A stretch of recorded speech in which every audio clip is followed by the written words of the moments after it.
छठे एपिसोड की शुरुआत होती है। अडार ऑक्स को उनका कर्तव्य याद दिलाता है, मीनार पर हमला करने के लिए उत्साहित करता है। उसके मुताबिक वक्त आ गया है जब मध्य धरती पर अंधकार का राज होगा। ऑक्स अडार के नेतृत्व में मीनार पहुंचते हैं। उनके वहां पहुंचने पर पूरा मीनार खाली पड़ा होता है। ऑक्स मीनार का चप्पा चप्पा छान मारते हैं, पर वहां उन्हें एक भी इंसान नहीं मिलता है। लेकिन अडार को यकीन है कि एरुंडीर उसके आसपास ही है। उसी वक्त एरुंडीर उन पर तीर बरसाने लगता है और मीनार में कैद करके उन्हें रौंद डालता है। दूर खड़े इंसान ऑक्स के हार का जश्न मनाते हैं और आगे की तैयारी के लिए गांव की ओर बढ़ते हैं। आगे हम मध्य भूमि की रक्षा के लिए रवाना हुई समुद्र में न्यूमेनॉर के जहाज़ों को देखते हैं। नींद पूरी करने की जगह इसिल्डूर को बेफिक्र होकर जहाज पर घूमते देख गैलेड्रियल उसका औहदा पूछती है। इसिल्डूर निराश होकर खुद को अस्तबल कर्मी बताता है। इसिल्डूर कहता है वो न्यूमेनॉर से दूर जाना चाहता था, इसलिए वो इस मुहिम में शामिल हुआ है। तभी सुबह की पहली किरण के साथ टापू नजर आता है और एलेंडील को वहां देखकर इसिल्डूर चला जाता है। न्यूमेनॉर की सेना से थोड़ी ही दूर एरेंडीर उस टुकड़े को नष्ट करने की कोशिश करता है, पर उसे नष्ट नहीं किया जा सकता। एरेंडीर उस टुकड़े को सबसे दूर कहीं छुपाने की बात करता है जिसे कोई ढूंढ ना पाए, लेकिन पीछे खड़ा थियो उसकी बात को सुन लेता है। ऑक्स के इंसानों तक पहुंचने के हर संभव रास्ते को बंद कर देते हैं और जंग की तैयारी करते हैं। जो लड़ सकते हैं वो ऑक्स का सामना करेंगे और जो नहीं लड़ सकते शराब खाने के अंदर रहेंगे। एरेंडीर इंसानों को जंग लड़ने का हौसला देता है। वो कहता है एक छोटी सेना भी बड़े से बड़े दुश्मन को हरा सकती है। बस योजना के अनुसार उन्हें सारे ऑक्स को पुल पार करने देना होगा, तभी वो जीतने में सफल हो पाएंगे। सब अपनी अपनी जगह ले लेते हैं। थियो भी अपनी जगह पूछता है। ब्रॉनवीन जो लड़ नहीं सकते उसकी जिम्मेदारी थियो को सौंप देती है। सब आखिरी बार अपनों के गले लगते हैं, ये सोचकर कि शायद दोबारा मुलाकात ना हो।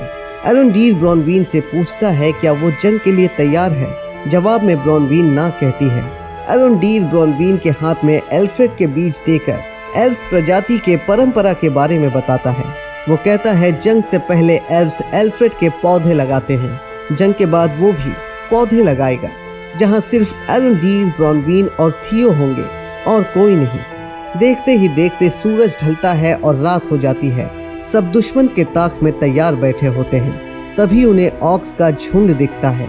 योजना के मुताबिक वो ऑक्स के पुल पार करने तक थमे होते हैं। ब्रॉनवीन पहला वार करने के लिए मशाल जलाना शुरू करती है, लेकिन तब तक उसके करीब एक और पहुंच जाता है। ब्रॉनवीन उसे मारकर उसी के मशाल से ऑक्स को चारा बनाती है। ऑक्स चारों तरफ से घेर लिए जाते हैं और एक एक कर एरेंडीर सहित सब ऑक्स पर तीरों की बौछार कर देते हैं, पर ऑक्स वहां से बच निकलते हैं और शराब खाने की ओर बढ़ते हैं जहां थियो पहरेदारी देता है। शराब खाने पहुंचने तक इंसान दोबारा उन पर हमला करना शुरू करते हैं। वहीं एरेंडीर भी एक बलशाली ऑक का सामना करता है। वो कई वार करता है, पर ऑक्स पर उनका कोई असर नहीं होता। एरेंडीर लड़ते लड़ते थक जाता है। उसका आखिरी वार भी बेअसर हो जाता है। तभी वहां ब्रॉनवीन आती है और उस ऑक को मारकर एरेंडीर को बचा लेती है। ऑक्स हार जाते हैं। इंसान अपनी जीत का जश्न मनाते हैं। तभी एरेंडीर का ध्यान खींचता है और उसे मालूम पड़ता है कि ऑक्स के धोखे में इंसानों ने इंसानों का ही खून बहा डाला है। मरने से पहले एक ऑक बताता है कि इस बार इंसान के जाल में ऑक्स नहीं फंसे, बल्कि ऑक्स के जाल में इंसान फंस गए हैं। तभी इंसानों पर हमला होता है और एक एक करके इंसान मरने लगते हैं। हमले में ब्रॉनवीन भी बुरी तरह घायल हो जाती है। जब कोई तरकीब काम नहीं आती है तो इंसान जान बचाने के लिए शराब खाने में छिप जाते हैं। ब्रॉनवीन की हालत बहुत खराब होती है। अगर समय पर उसका इलाज ना हुआ तो वो बच नहीं पाएगी। इसलिए एरेंडीर उसके जख्मों पर एल्फ्रेड के बीज का इस्तेमाल करता है और ब्रॉनवीन बच जाती है। लेकिन तब तक ऑक्स इंसानों को चारों ओर से घेर लेते हैं। आगे हम देखते हैं कि न्यूमेनॉर की सेना मध्य धरती पहुंच चुकी है और इंसानों की मदद करने के लिए घोड़ों पर तेज गति से आगे बढ़ती है। अडार शराब खाने में छुपे लोगों को अपने कब्जे में ले लेता है। अडार उस तिलस्मी टुकड़े के बारे में पूछता है और कोई जवाब ना मिलने पर एक एक करके इंसानों को मारने लगता है। लेकिन जब ऑर्क ब्रॉनवीन को मारने के लिए बढ़ता है तो थियो अपना मुंह खोल देता है। अडार को वो तिलस्मी टुकड़ा मिल जाता है, लेकिन अडार वहां से निकल पाता उससे पहले ही न्यूमेनोर की सेना हमला कर देती है। मौका पाकर एरुंडीर भी पलटवार करता है। ऑक्स के मौत का नंगा नाच होता है। वहीं कुछ ऑक्स एलेंडील को झपट लेते हैं। वो मरने ही वाला होता है, तभी हेलब्रांड उसे बचा लेता है। गैलेड्रियल एरुंडीर से ऑक्स के सेनापति के बारे में पूछती है। वो अडार की ओर इशारा कर देता है। गैलेड्रियल को अडार के पीछे जाता देख हेलब्रांड भी मदद करने के लिए उसके पीछे जाता है। पीछा करते हुए गैलेड्रियल दूर घने जंगलों तक पहुंच जाती है।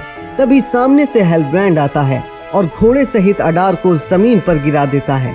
अडार उस तिलस्मी टुकड़े को उठाए उससे पहले हेलब्रांड अपने भाले से उसकी हथेली को छेद देता है और उसने हेलब्रांड को पहचाना या नहीं पूछता है। अडार ना कहता है।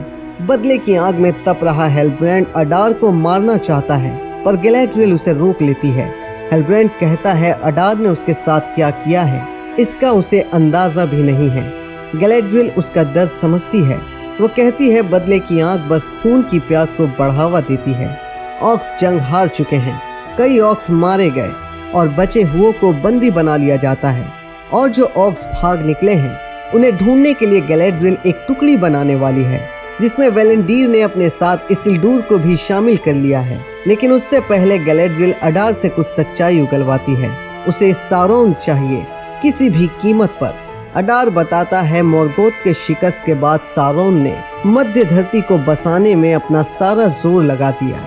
उसे अनदेखी दुनिया की महाशक्ति चाहिए थी। वो अपने साथ अधिकांश लोगों को लेकर उत्तर में गया, पर लाख कोशिश करने के बाद भी कोई कमी रह गई। अंधकार के काले सायों ने सारोन से गद्दारी की और अडार ने सारोन को मार डाला। गैलेड्रियल कहती है वो झूठ बोल रहा है। अडार कहता है शायद मोर्गोथ के उत्तराधिकारी के खोज में गैलेड्रियल भी उसकी परछाई बनकर रह गई है। उसके अल्फाज सुनकर गैलेड्रियल उसे मारने जाती है कि वहां हेलब्रांड पहुंच जाता है और उसे रोक लेता है। जाते वक्त अडार हेलब्रांड से पूछता है वो कौन है, पर हेलब्रांड बिना कोई जवाब दिए ही वहां से चला जाता है। एकांत में बैठी गैलेड्रियल हेलब्रांड को उसे रोकने के लिए धन्यवाद कहती है। गैलेड्रियल कहती है उसके साथ जो भी हुआ या जो भी गलतियां हेलब्रांड से हुई उसे भुला देने में ही बेहतरी है। हेलब्रांड कहता है उसके साथ जो हुआ वो चाह कर भी कभी भूल नहीं सकता, लेकिन उसे फक्र है कि वो गैलेड्रियल के साथ मिलकर लड़ा। गैलेड्रियल भी उसके बारे में यही सोचती है। हेलब्रांड को महारानी का बुलावा आता है। सब जीत का जश्न मना रहे हैं। ब्रॉनवीन साथ देने के लिए महारानी मिरियल का दिल से आभार व्यक्त करती है। महारानी कहती हैं ऐसा करके उन्होंने अपना फर्ज ही तो निभाया है। महारानी मिरियल सबको हेलब्रांड से मिलाती हैं और उसे दक्षिण का राजा घोषित कर देती हैं। एरुंडीर कहता है इंसानों ने इस दिन का इंतजार बड़े लंबे समय से किया है, पर एल्फ से ज्यादा नहीं। ये कहकर गैलेड्रियल उस तिलस्मी टुकड़े को एरुंडीर के हाथ में दे देती है। एरुंडीर थियो के पास जाता है। जो भी हुआ उसके लिए खुद को दोष देने से मना करता है। वो कहता है उसके जगह कोई और भी होता तो वही करता जो थियो ने किया। थियो कहता है बात सिर्फ पछताने की नहीं है, खोने की है। एरुंडीर पूछता है क्या खोया उसने। थियो बताता है जब वो उस टुकड़े के करीब होता है तो उसे ताकत का नशा होने लगता है। एरुंडीर वो टुकड़ा थियो के हाथ में दे देता है और उस ताकत के नशे से पीछा छुड़ाने के लिए कहता है, लेकिन उस टुकड़े को करीब पाकर भी थियो को कुछ महसूस नहीं होता है। वो खोलकर देखता है तो उसे कुछ और ही मिलता है, जबकि असली टुकड़ा तो वोल्ड्रिक के पास है, जिसका इस्तेमाल करते ही पूरे दक्षिण में पानी सैलाब बनकर तबाही मचाने लगता है। ज्वालामुखी फटती है और हर तरफ आग के गोले बरसने लगते हैं। अंधकार पूरे दक्षिण में फैलने लगता है और देखते ही देखते दक्षिण को निगल जाता है। और इसी के साथ इस एपिसोड का अंत हो जाता है।